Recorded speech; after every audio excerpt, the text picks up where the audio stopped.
Yes, he can by Cain. What a fantastic declaration. God is a God of the impossible. In fact, he specializes on the impossible. There's nothing that our God cannot do. Well, ladies and gents, it's that hour of the day. Again, you can see I'm seated with the man of God, none other than our very own Pastor Khaya Sodladla. I know many of you have been waiting. We skipped a week. He wasn't here, but he is here. And I'm telling you, I'm excited because the topic is very exciting today. You know, every topic is exciting. You know, talk about marriage. Every topic is exciting because it's very relevant to many relationships out there. So without further ado, let me introduce the man of God himself. So Pastor Khaya, it's great to have you. Thank you, sir.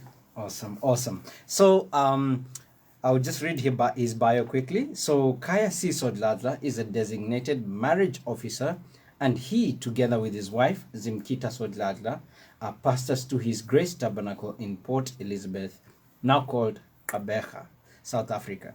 They are both passionate about ministering to singles and married couples.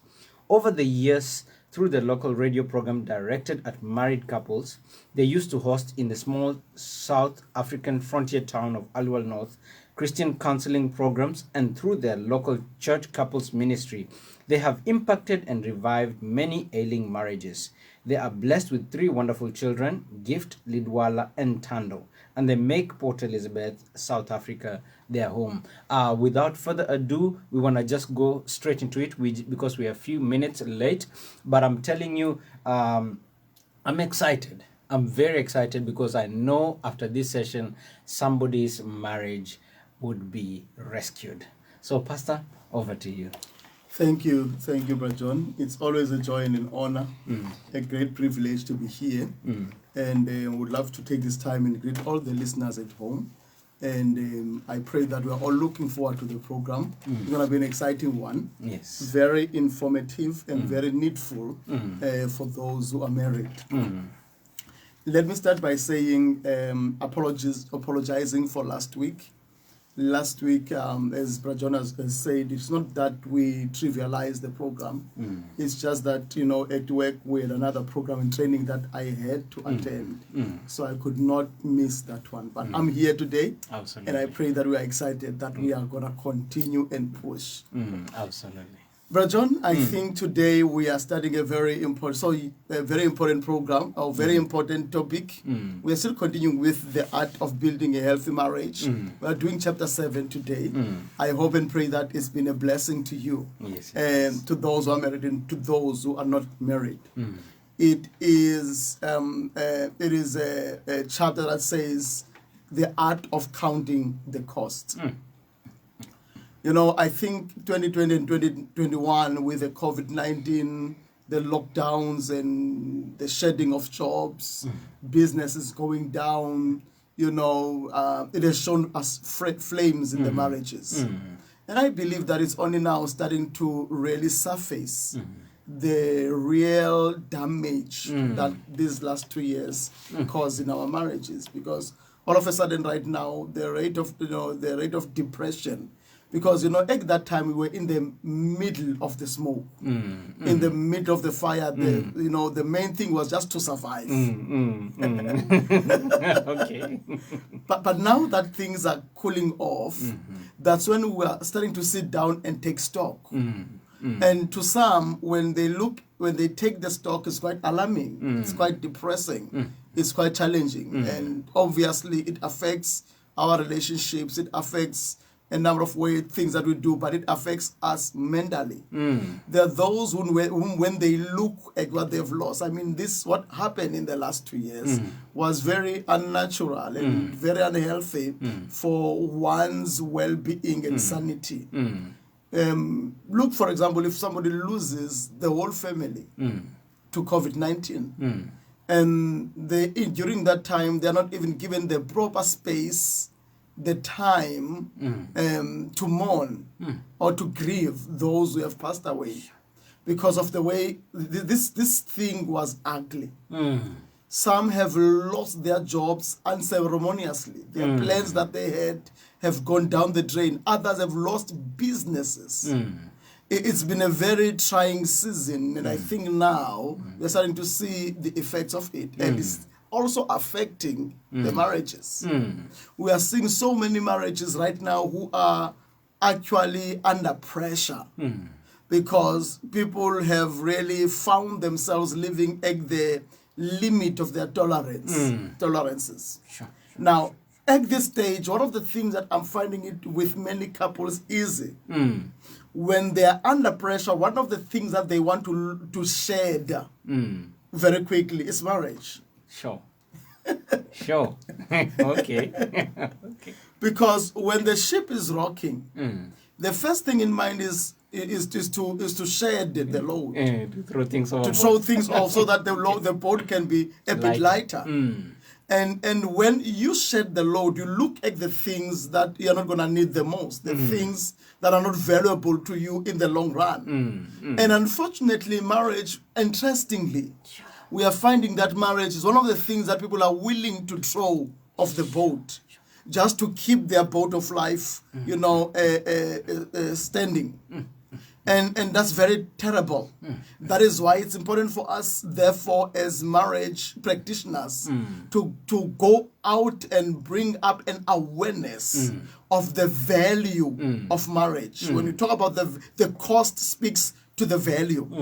When you have the value for something, you attach the cost to the value.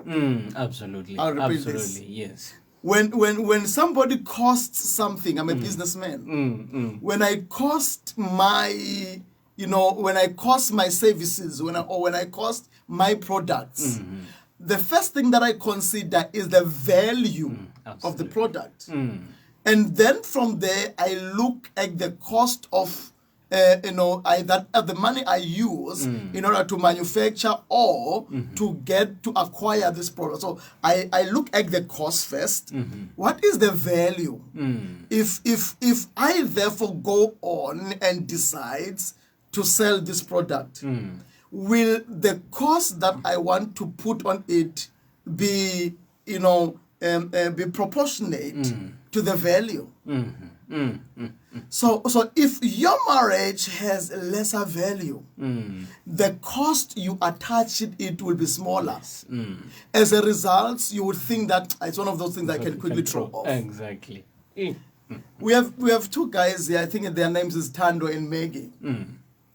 This is our couple for the week. Please remember, our couples, they are fictional. It's not real lives. It's something that I made up from my mind. So they are made up characters in my mind. So it's not somebody that maybe came to my office and then I'm using. Okay. So it's a completely made up story. Now, Utando comes to my office in the story, bewildered, and he comes in here like a bull that has been stabbed, and he comes and not even greet me in my own office. Can you believe it? He says, "Pastor, I can't take this anymore." And then I realized, no, Shubile, we say that in Xhosa, which things are bad. So he sits down next to me. And I'm apprehensive. Hey, what is this guy gonna tell me now? So he says, "Pastor, I can't take this anymore. I think I'm giving up on my marriage. I'm throwing the towel. I can't take it anymore." So I'm trying to listen. What's the story? Says, "Pastor, I've been talking to this wife time and again. She never listens to me. I don't know what to do anymore. And I've tried. God knows I've tried, but it's not working. What is the problem?" "Pastor, the problem is this wife of mine is never cleans the house. Sure. We are living in a pigsty there. I will leave her. When I come back from work, it's either she's watching a soapy on television or she's on a long call with her friends, laughing nonstop. And when I come in, the house is upside down everywhere from the kitchen, sitting room, and the bedroom. This is so appalling. I don't understand what kind of a wife is this. I've spoken to her and she doesn't seem to understand what is the issue. But for me, what kind of a wife that is comfortable to live in a dirty house and when I come back, the house is dirty?" Sure. Now, this to him was an unforgivable sin. And therefore, to him, if the wife could not do this, she therefore is, if I were to use a negative phrase, it's, okay, maybe let me use that phrase. Okay. But the goods, when you buy them and you find that they are corrupt goods. All right. Yeah, so the wife is like, she's not, no, she's not fully a wife. Yeah, she's not pristine. Because she can't clean the house. And then I sit down, I said to him, listen, tell me, you have been married to your wife, if I remember well, for 6 years. Says yes. You have 2 beautiful, adorable children. He says yes. And he says, in this marriage of yours, you have built up a home and a family. That means you have invested time, you have invested money, you have invested your life into this marriage for 6 full years. And you have got children that adores the ground you walk on, that loves you to bits. I mean, this, and I'm telling him, how many men right now would love to have an adorable family like yours? How much time have you spent on this? Have you ever sat down to count? Are you willing to lose all this just because of a house that is not clean? Don't you think that there could be an alternative that maybe you can make in order for you to salvage your marriage? I don't think that for only a dirty house, it's worth throwing away your marriage. And I asked him, tell me, either than the house that is not clean, what are other things that the wife is good at? She started to count. No, Pastor, I won't lie to you. My wife is a good wife.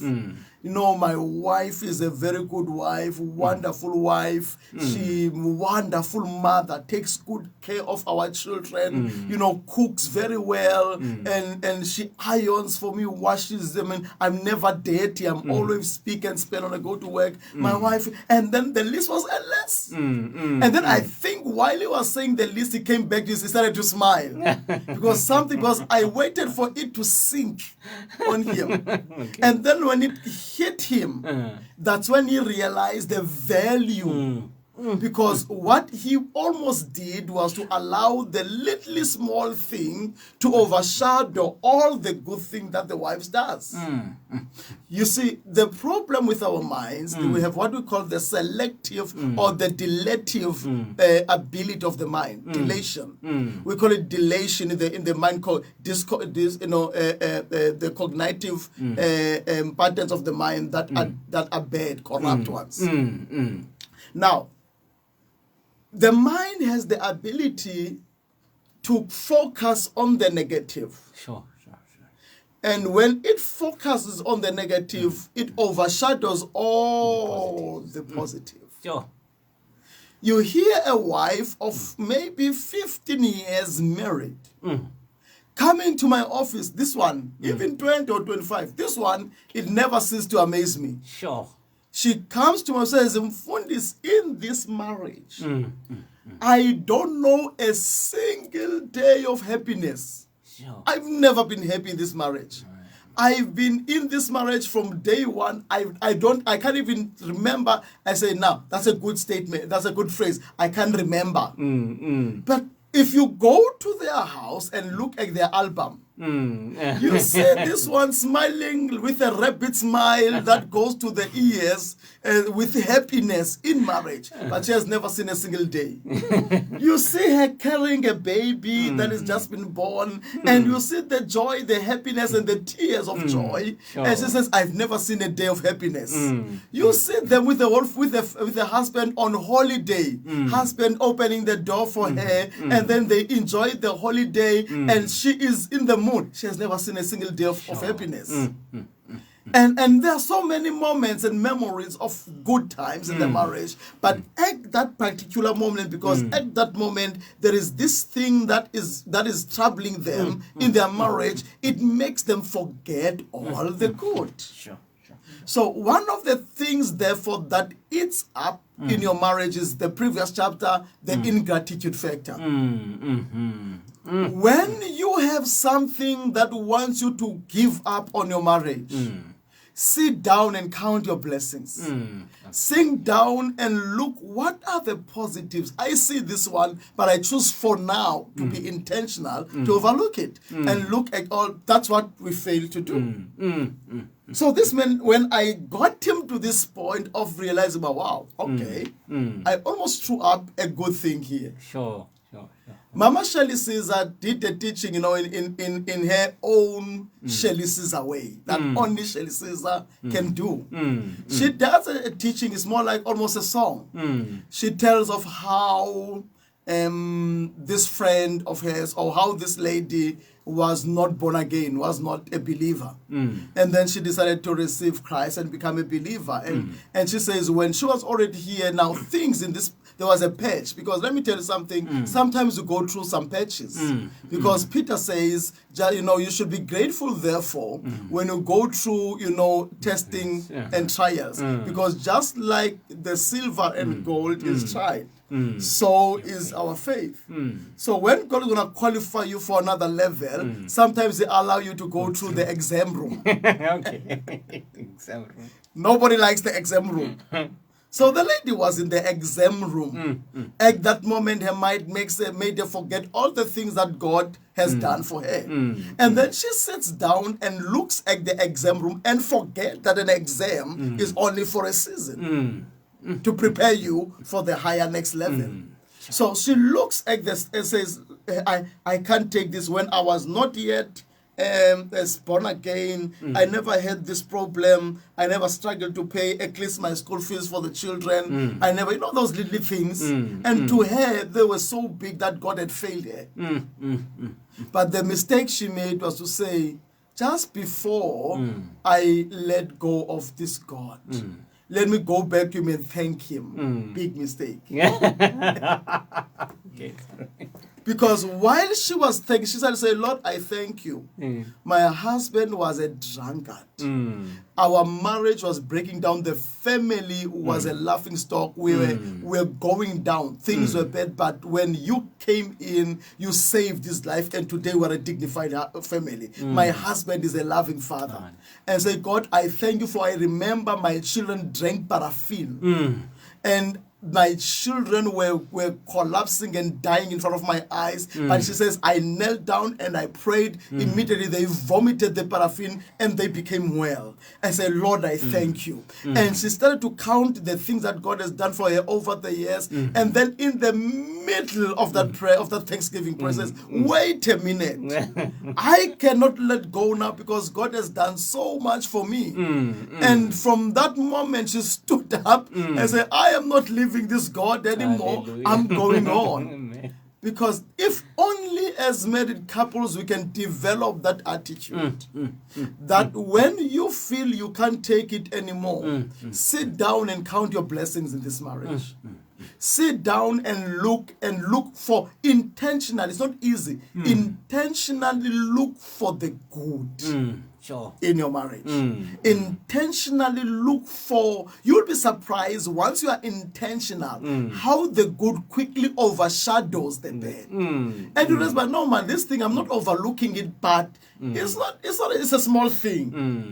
I mean, we can deal with this. It's a small thing. I'm pushing on and going on. But many people are easy to throw the towel because for them they forget the value.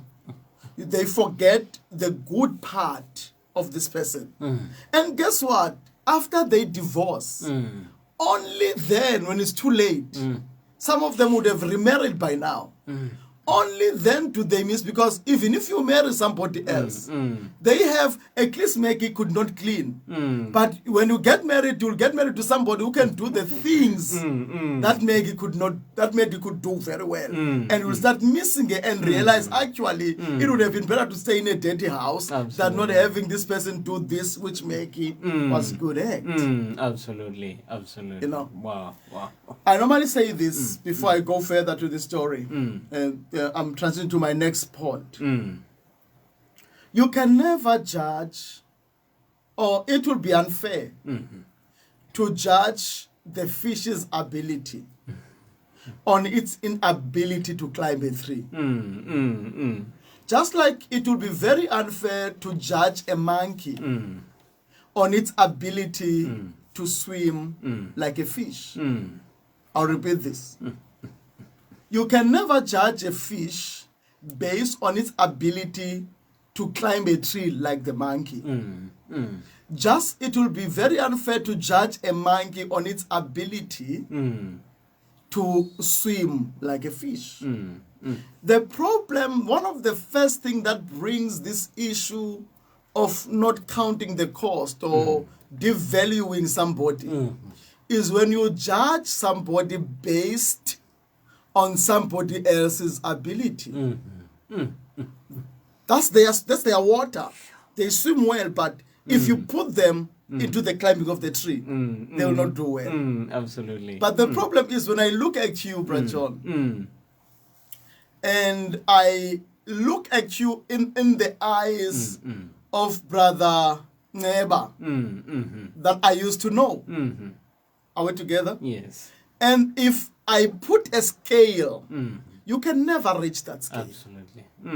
But I will miss the real you because I'm busy focusing on the wrong place. That's what many couples do. They want a wife who is like Mama Mfundisi, or they like a wife who's like their mother. They want a husband who's like Tata Mfundisi, who's like Tatumpinga in the street, who always buys groceries for the family. They want a husband that is like their father. But the problem is they are not them. Sure. Before I give you some time to interject, Brother John, maybe let me say this last example. When I grew up, for me right now, I'm one of those people that when I make up my mind to do something, I do it. Absolutely. There's nothing that I make up my mind that tells me I can do that thing. An example of that. I'm one of those people who are tone deaf. Okay. All right. For me. Okay. When it comes to music, Okay. tone deaf in singing. Yeah, in singing. I know. If I sing, I make a joyful noise. Okay. Joyful noise. My wife encourages me, says, you can sing, love. But the believers, they laugh at me when I try to sing. So Okay. I choose to believe my wife. But deep down, I know the truth. Okay. I'm one of those, I think when I grew up, nobody was there to tell me. I joined the choir at school. I enjoyed the choir. Just a funny story. Enjoyed singing in the choir. And we're singing. I was doing grade 5. It was standard 3 then. So while singing and I'm pushing and they are singing, and then the music teacher comes and says, no, but there's somebody who's messing up our tune here. Somebody is singing off tune here. What's it? And then, no, that can't be me. I don't know we're singing. And then what she did, she went, in between the rows, listening to each and every one of them until it was my turn. When she came to me, teachers of those days had no tact, I'm telling you. She helped me with my collar. And says, this is the one that is messing up our choir. And she threw me out of the choir like that. Shame. My word. Oh my. So I'm one of those. Okay. But even though I'm one of those, but tell you what, I can play the keyboard. For people who are great musicians, I am not as good as maybe the best of them, but when I'm there, the keyboard does not get quiet. Number 2, I've taught in my lifetime keyboard players who are very good today how to play. Who have outdone, who have gone beyond my playing. Many of them. I've also raised up praise and worship leaders that are prolific. Even though I don't have the ability. Are we together? Amen. So what am I trying to say here is, as I grew up, I grew up having an uncle who passed away. Actually, he passed away 2 years after I was born. I don't know him. But I think in my grandparents' minds and maybe the broader family, it was more like a continuation of my uncle. When they looked at me, they saw my uncle. My uncle apparently was a very good mechanical engineer. And when I grew up as well, with this habit of me saying, when I tell myself I'm going to do something, I do it. So I think, therefore, because I was expected to be him, I got to be very good with mechanical things. I mean, at the age of 13, I could break the tractor apart, the farm tractor apart, and put it back and fix it and put it back together again. I could break the bucket, the Land Rover bucket we had apart, and put it back together again. Nobody taught me really how to do it. Wow.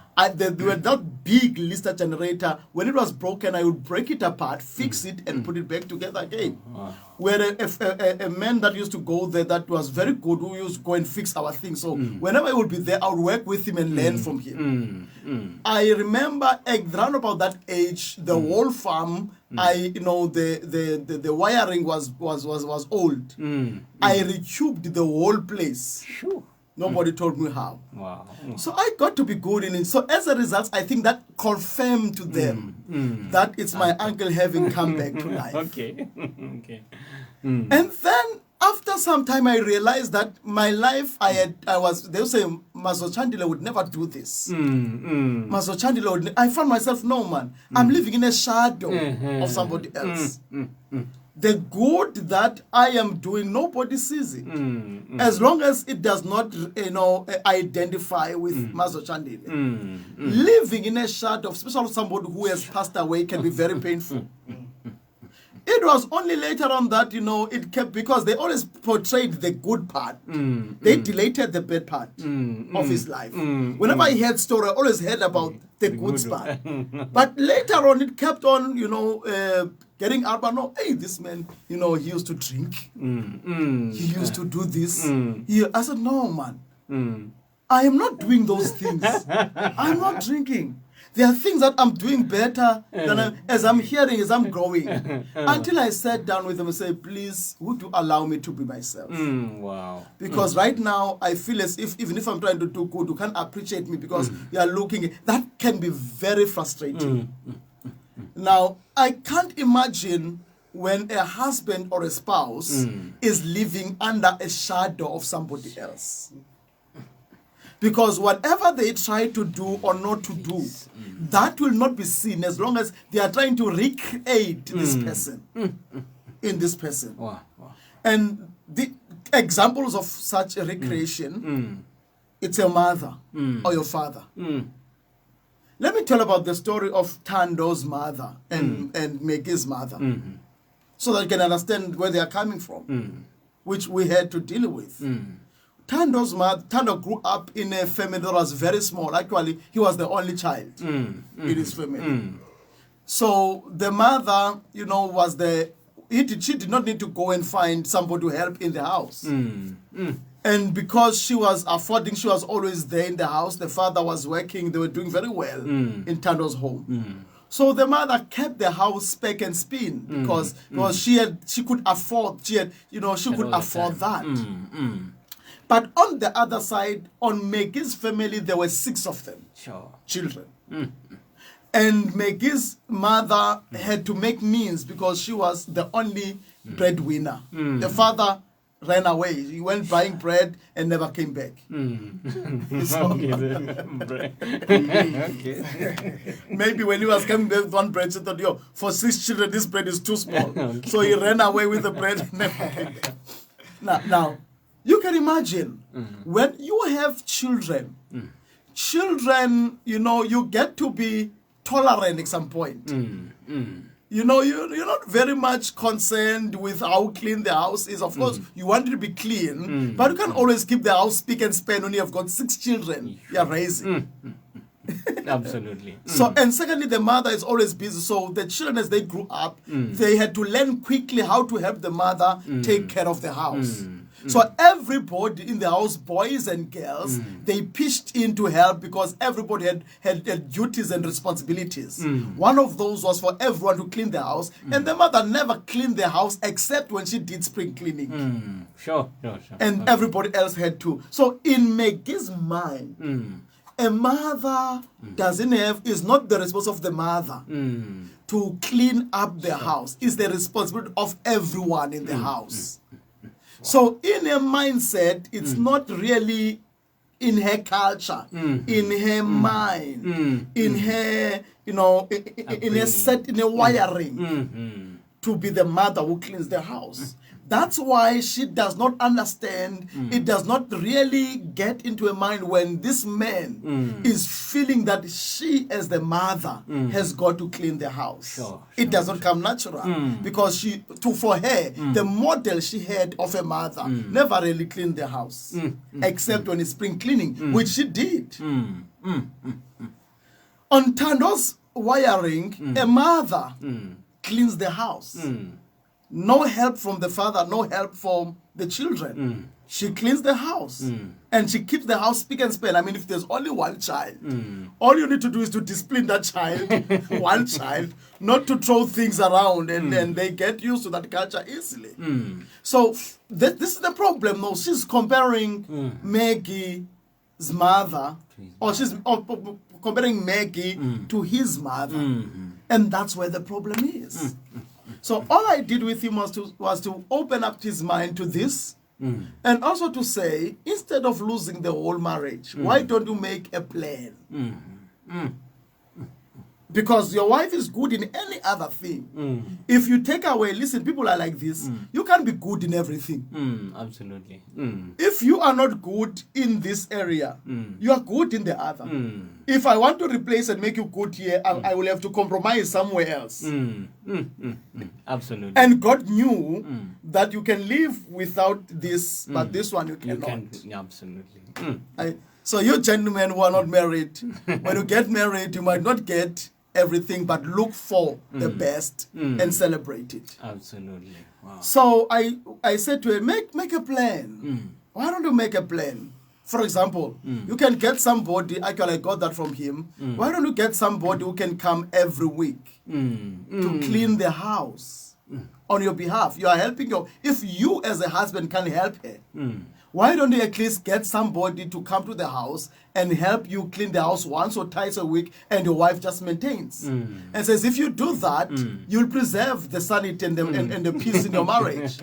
It's true. It's true. It is. It is true. This guy could not, wanted to kick himself. Why didn't he think about it like that? When he went back, to apologize to his wife. They laughed and loved each other. Their life continued. Up till today, they are still happy in my imaginary mind. Wow. Wow. Absolutely. Yeah, but John, I've been talking a lot. Maybe let me give you some time to intervene and talk more. We're talking about the cost, counting the cost. Absolutely. Before you say, I'm throwing the towel, check. What are you giving up? Wow. What are you throwing off to the waters? And you know what, Pastor, I really like the analogy that you used, of when the ship is rocking, when it's in the high seas, and the waves, and the storm and the winds and all these things, because in that moment everybody's in panic mode. Yeah. When situations of life hit, I think honestly, if everything was just perfect, I don't think there would be major issues in marriages, but because of circumstances in life, unforeseen things, COVID happened, retrenchments, and all these things. These are just the waves that are just rocking the ship big time, and throwing things overboard. You have to, usually, as you said, you have to see what you can do without. Yeah. What is of least importance. Yes. What you can survive without, because at that moment it's survival. Yeah. All that. I like that, the comparison to that marriage, because he said, that then it's value. It's based on value. What do you value most? And as you said, I just took quite a few pointers on what you said. I said, like, one of the things is comparisons. Comparisons are things that can quickly depreciate somebody's value. Stuff like, okay, this one, she's not like my mother, or he's not like my father, he's not like my uncle, or something like that, and then quickly you just write somebody off, and I'm just like recapping some of the things that you have said, and then you also said that one of the other values could be something cultural, something embedded in somebody's mind, this is how women should be. You know, according to my upbringing, this is how, you know, y'all must, you know, behave. And I want to find out, you know, I always come down to the practical. And you gave one amazing, you know, practical thing, which is like, if your wife is not good at cleaning, you can hire a help, you know, a house help or housewife or something, you know, to come and, you know, 2 or 3 days, because the practicality is always important. What somebody can take right now. So in that moment, I want to focus in that moment, because that is a decision-making moment where there's all upheaval and everything is haywire. What is that one thing, you know, that somebody should do, you know, to not make a wrong decision, you know, when they're in that moment of like, you know what, I want to throw this thing out. You know, I want to throw throw the baby with the water or something like that. You know, you haven't counted the value, you know, of what you're throwing. But what is that one important thing they can sit down and say, you know what, I'm not gonna do this? I think the most important thing is what I said, counting the cost. Or not necessarily count, maybe before counting the cost, the first thing that you can even do is to count your blessings, that concept. What I normally recommend to couples, one of the tools that I normally give them, I tell them, go back home and write at least 10 things, can write more, that you really value and appreciate about your spouse. There's a song that we used to say that says, count your blessings one by one. And you will, how did it go, by the way? And see what the Lord has and done. see what the Lord has done. If you count your blessings about your spouse, you know, wow, my spouse, let me give you an example. My spouse is a good husband, he's a provider, he never abused me, he loves me. He might not have the other things that, you know, Mr. So-and-so or a character on television has. That's another. We are a generation that lives visually on TV. On TV, you know, we are this visual generation, either on TV or Facebook or all these old platforms. But we are out there in the internet, and therefore we take what is not visual world is not real, it's fictional. And you take what is not real and you want it to be real here in your marriage. And if therefore your spouse is not like the visual character you have out there, you disqualify them. But what you need to do first is to look at, what do I have here? I might not have, forgive me for saying the name, Patrice Motsipe in the house. But guess what?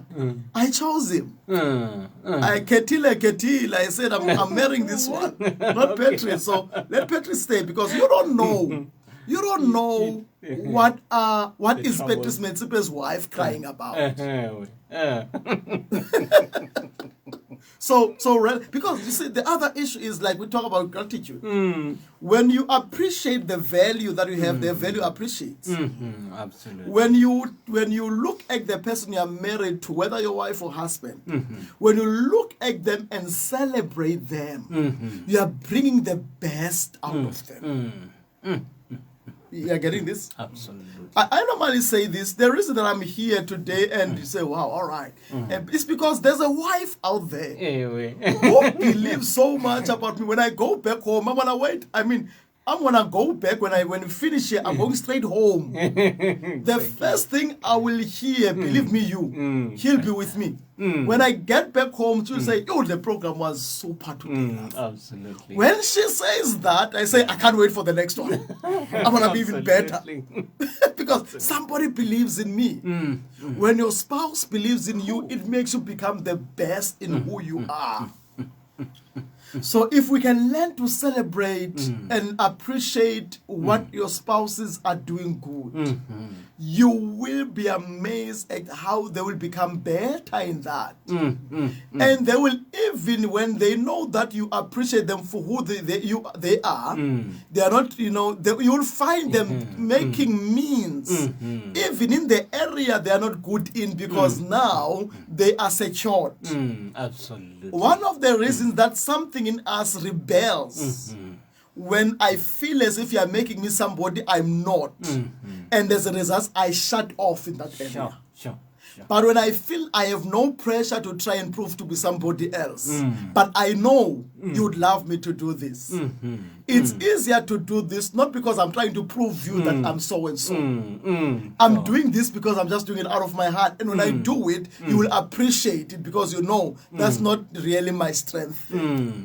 Absolutely. Are you getting this? I get it. So totally. if we can learn that, before we can throw the towel, do something, write something down if you have to. Keep on repeating and remind yourself, and tell them one by one what you appreciate. It will be a surprise, by the way, that you say, this thing is so small. Just like when I showed Utando, he felt like a fool because he thought, wow, when I look like this, is so big. It's like a skyscraper. And now this one is like an ant heap. It's so true. So small. Yeah, absolutely. I love what you said there, about, that appreciation. In fact, I just want to touch on it because it says, appreciation builds, value. Yeah. I want to double click on that.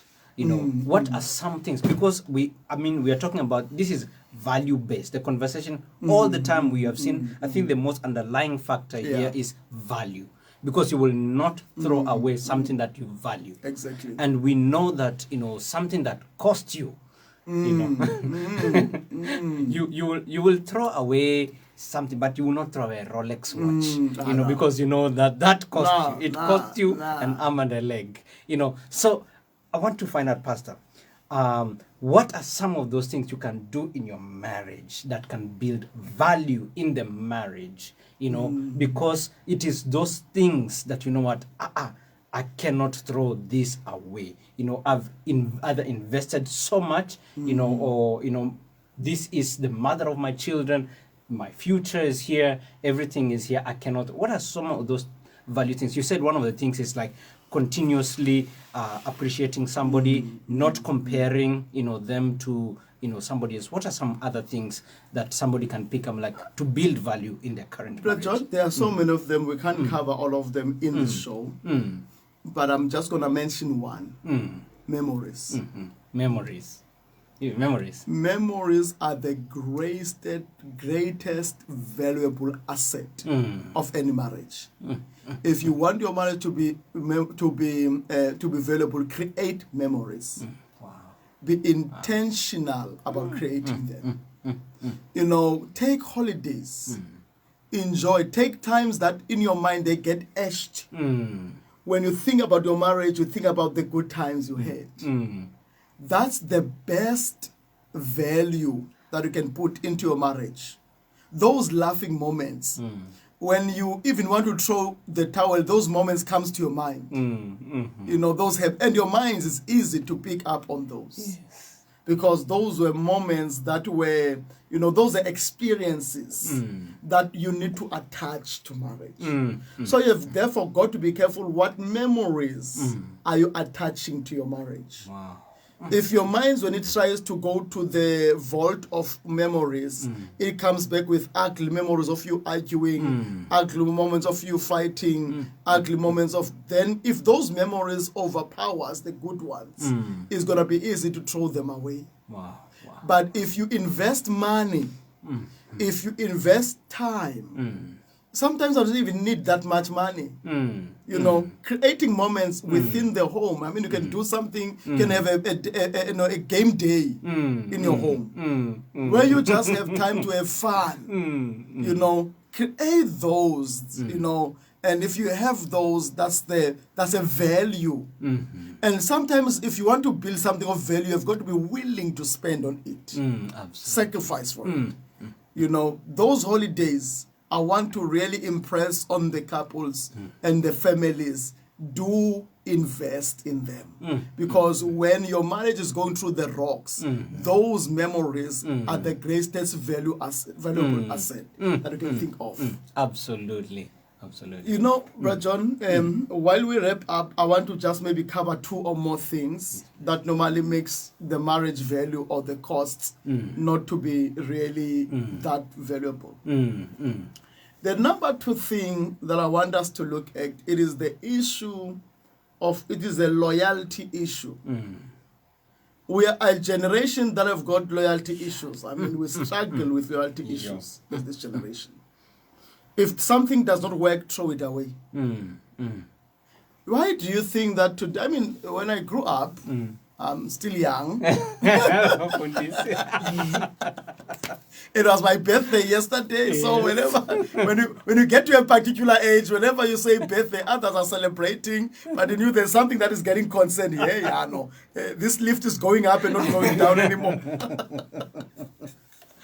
It was my birthday yesterday or today, but it's in between. Because I'm on the 29th of February. Okay. So it's either between on the 28th or the 1st, but my wife was resolute about something. No one in this home will be without a birthday. We'll celebrate a birthday every year. So my birthday is on the 28th now. Now, when you grow, you get to a point where you realize, well, you know what, years are not going back. But in my years, when I was still younger than I am today, there was almost in every corner in the town area and the location area.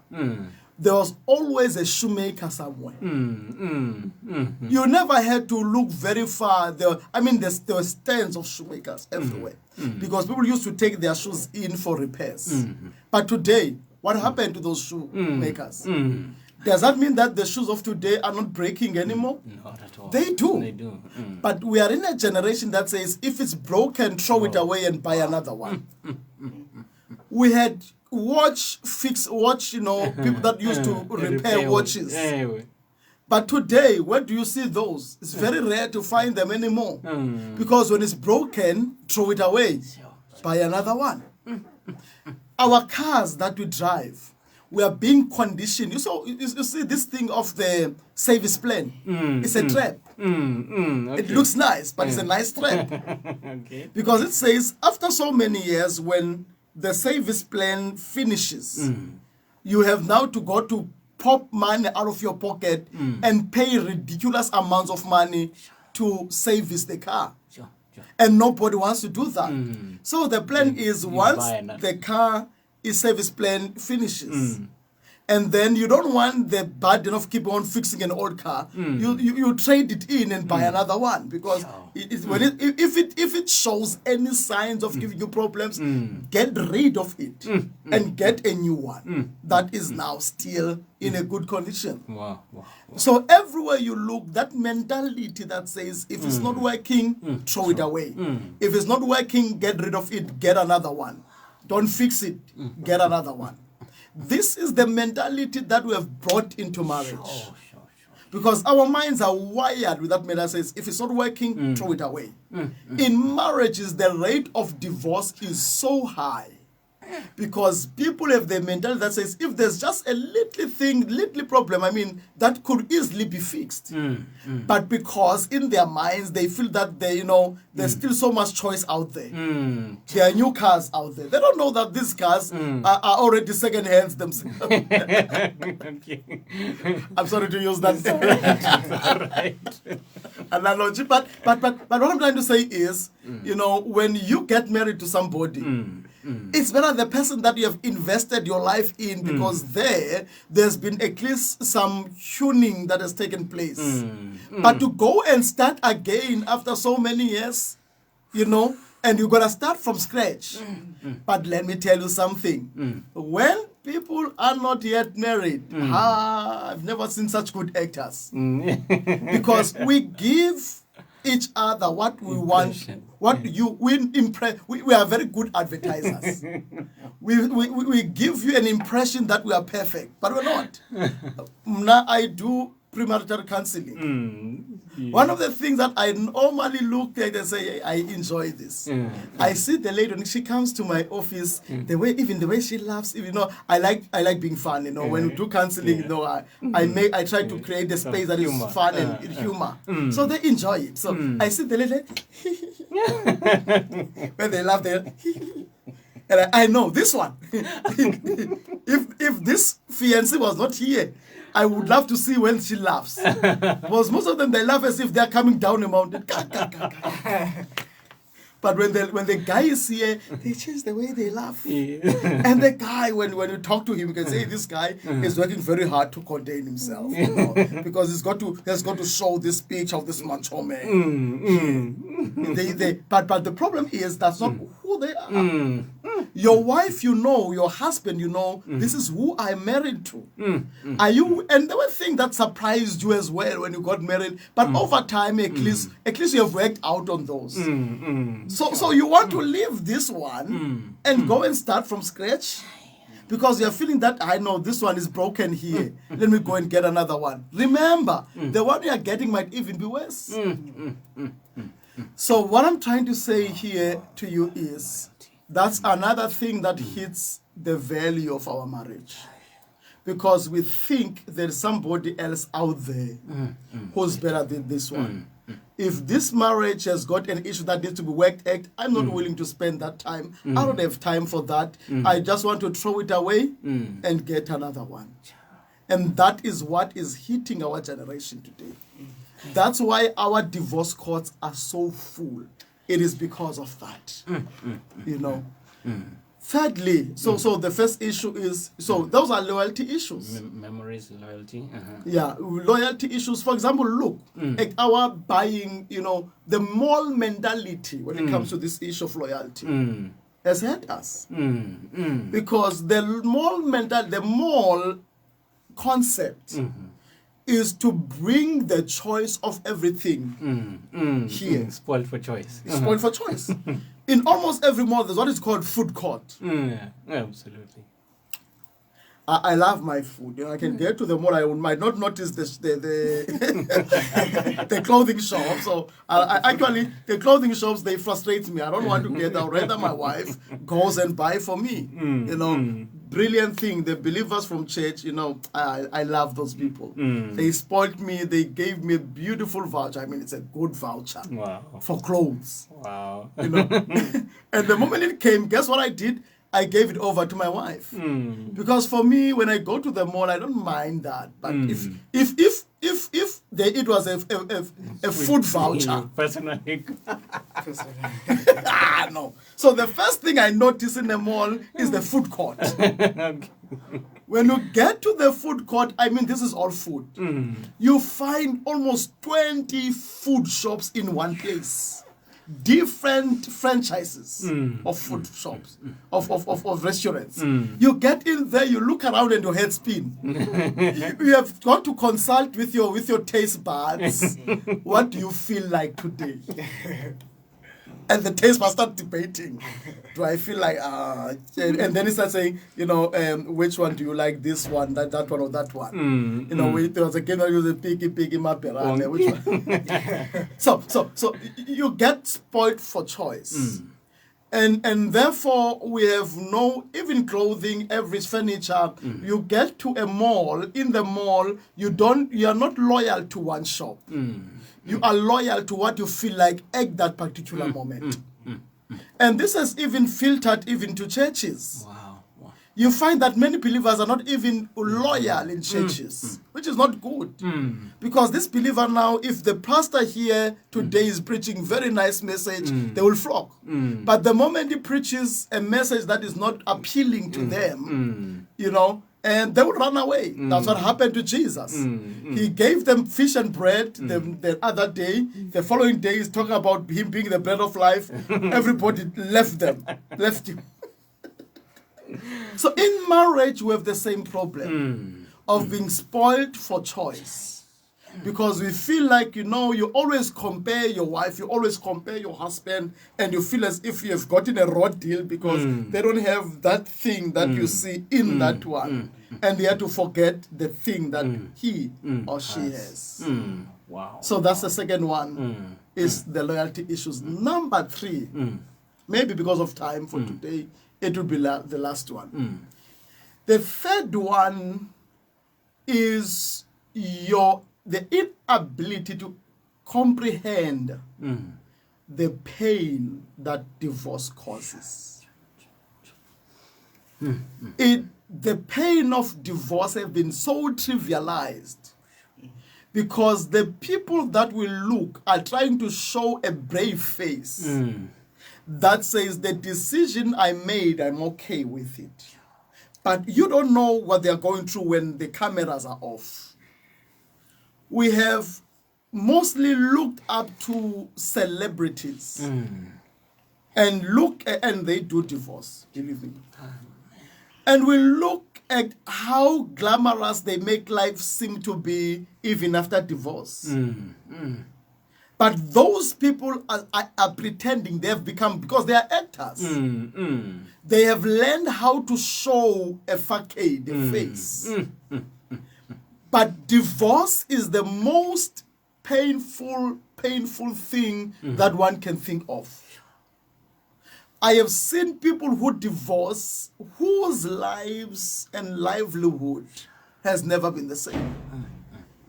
Others, you find this person all of a sudden now, when they were yet married, they were good people, but all of a sudden right now they are drug addicts. All of a sudden right now they are into substance abuse. They are alcoholics, and you wonder what happened, because they were in a state where they were trying to prove to everybody, I'm fine. But while they were doing that, they were drowning the pain that they had, because the pain that they had does not qualify or does not sit well, because what they were sold, the picture they were sold of a divorce, it was supposed to be okay.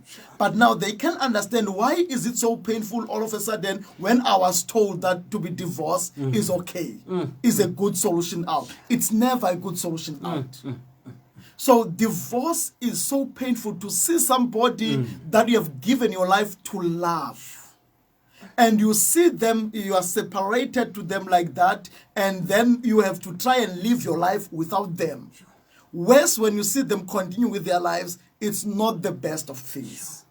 Please understand, one could argue and say, but Mfundisi, sometimes the pain of living with somebody who does not love you and abuse you is better than to divorce. I understand those dynamics. You understand? I understand those dynamics. But the problem that I have is when it seems as if divorce becomes an easy alternative. When I say count the cost, it means you must balance issues. The problem now, people don't balance issues. Divorce seems to be the first way out. So you need to understand that, when you divorce, it's not gonna be easy on you. It's gonna take a toll on you emotionally, psychologically, and mentally. It's not as easy. This is what I normally say to people. If I'm doing sort of a workshop or a clinic, I tell them in the beginning to use glue and put, there's that glue for paper, put that glue for paper, glue stick. And then you glue the papers together and you leave them there in the sun or the air. And say, when we finish the clinic, now I would love you to separate those papers. When you try to separate them, no matter how good you are, you can never get a paper that will come out clean. Part of the paper will be torn with the other part. Part of it will be a mess. You will separate them, but you will separate a mess, because you can't separate what has been glued together. You can't separate without hurting or destroying the other. When you divorce, you need to understand there's part of you that has merged with your spouse. You can never separate that without leaving part of you in that person and part of that person in you. And that's very painful. So most people do that. I don't know if I can do the last one for today. Yeah, you can do. The last one for today that makes people not count the cost is selfishness. Selfishness is when you think only of yourself, not intentionally, but you don't think about everybody else that is involved in this marriage. Sure. And your children being first on the line. Because you see, when you live your life, you're not living your life alone. I would be selfish. Look at me now. How many, everybody has an influence on somebody, no matter who they are. Absolutely. There are people that look up to you and learn from you, and when they are losing strength, they draw strength from you. If I were to decide to divorce today, I've got to be cognizant that my decision will affect many others that have been drawing strength from my marriage. But I don't want to talk about others because now someone will say, they are not there when I'm crying alone at night. At least what about your children? Absolutely. The children are normally the casualty of this. They are normally the victims of this. When children are in a marriage, it speaks of their safety. It's got boundary walls that speaks safety. When you divorce, psychologically, that trauma on a child is very painful. Because to them, we are turning their world upside down. And the worst thing is sometimes you find that in this divorce, the children becomes the fighting weapons as well. Absolutely. Well, they've got to fight for children. My child now must love me. My child should choose me. And you find that now the children are sometimes used even as weapons within the marriage. And this is very traumatic when it comes to marriage. You should hear my wife. My wife is a product of divorce. My wife today, she praised the Lord because that has caused her and to know how to help more in marriage. She developed passion on marriage because she knows the pain of a child whom when they still love their family and the mother and father divorces. Children's world gets upside down like that. So think, for me, I did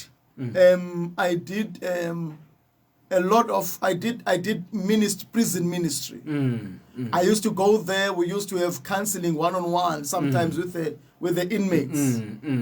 And as I would do there, I would find out that most of the people that are there are coming from broken families. Are children whose families were broken and they never really got the grasp and knew how to deal with it. They are angry, they are bitter, and they are confused. So sometimes I've got to think, when you consider divorce, have you considered the children? Because they are innocent. They never asked to be born in this marriage. They never asked you to see it. At least you guys, you chose each other. You were saying when you say, I choose to marry you. I do. I think for today, let me pack it there, Prachon. I think I'm done for today. Wow. I think, we need, you, our listeners and viewers, you just need to go through this again slowly. Take your time, listen to it over and over again. There's a whole lot in this session that there's a whole lot of value in this conversation that I believe if you take your time, it will definitely revolutionize your view and perception on marriage. And before we even go, we have a few comments. We have Kolani Moni, I think so, and he says, "Amen, happy belated birthday, Ngeku." All right, and then we have your very own wife, Zimkita Sodladla, and she says, "As a husband, you are a precious gem that I'll never let go for anything." Great program indeed. Wow. I'm not letting it. Tolani Mon is one of our pastors in Queenstown. He's watching from Queenstown side. Wow. So thank you so much, Son of the Lord Love. I told you. That the reason next week, if she says something like this, all right now I'm pushed. I can't wait for next week Tuesday. Absolutely. Wow, this is amazing, Yeah. man. I've been blessed. Thank you so much, Pastor, Thank you for those welcome. words of wisdom. And you know what? count the cost. Even Yeah. Jesus said, count the cost. You know, you don't go into a war without counting a cost. And you don't throw away something because of just a moment's flare, you know, that erases temporarily. Somehow you lose your mind and you just focus on the negative and you say, what? Away with you, you know, away with this marriage. You know, to count the cost of what you're throwing away and to count the cost of what you're gonna suffer as a repercussion of the separation. Thank you so much, Pastor. I can't say that enough, and I believe I'm speaking not only for myself but for all the viewers out there who have been blessed. So if you want to just give a word of encouragement or a prayer. Thank you. Yeah. Thank you, Brother John. I think the first thing, just to remind the listeners that what we are talking about these weeks, it's on this book, Absolutely. The Art of Building a Healthy Marriage. If you want the full thing, please purchase the book. You can just go to our Facebook page, The Art of Building a Healthy Marriage, and then you can get, or you can even contact Brother John here. I'm sure he'll be very happy to connect you with us. Yes. And also, just a reminder, this week, wow, great thing. I'm excited. We are going to Alwa North. There's a group of men, local men from Alwa North called Amabuto. Wow. Amabuto have organized a men's conference. And they've asked me to go and speak to them. And I'm very excited to go there. And also on the 27th of March, I'm going to be in Bishop in Kenjana Hall. You know, please follow our Facebook page as well. You're going to get the details there. We're going to be there talking to couples. Make sure you don't miss out on that. On the 18th or so, we're going to confirm the date of March. We had a program of couples at church. Wow. Was it a great one? And there was a demand for the couple. It says they want us to do this every month. So the next one, we're looking at doing a picnic, but we're still going to decide everything with the leaders. But it's going to be brilliant. But we always try to put our costs as low as possible so that cost will not be an issue for now. Amen. Amen. By the way, all those who are listening, I want to pray with you as we close. Father, I pray for every marriage that is represented here. Yes, Lord. Those that are still coming and those that are still there. I pray that, Father God, you will intervene and you will build up for them marriages that are healthy and happy. I speak for those and to those who are already suffering and struggling in one area or another. I speak that, Father God, you will intervene even in those marriages. I pray and declare and decree that, Lord, you are God. Yes. And those marriages, I speak, oh Lord, the resuscitation of the Holy Spirit. I speak the revival of love in them, I pray. In Jesus' name of Nazareth. Amen. Amen and amen. If it's your first time to tune into The Art of Building a Healthy Marriage by Pastor Khaya Sodladla, please know that this happens every single Tuesday at 10 a.m. You know, prompt.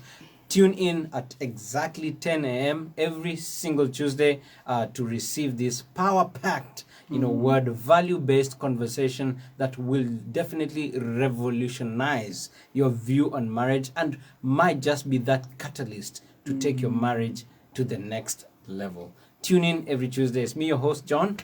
Thank you for tuning in. We're going to listen to Adonai by the Nations Band. Stay tuned. Much more coming up ahead.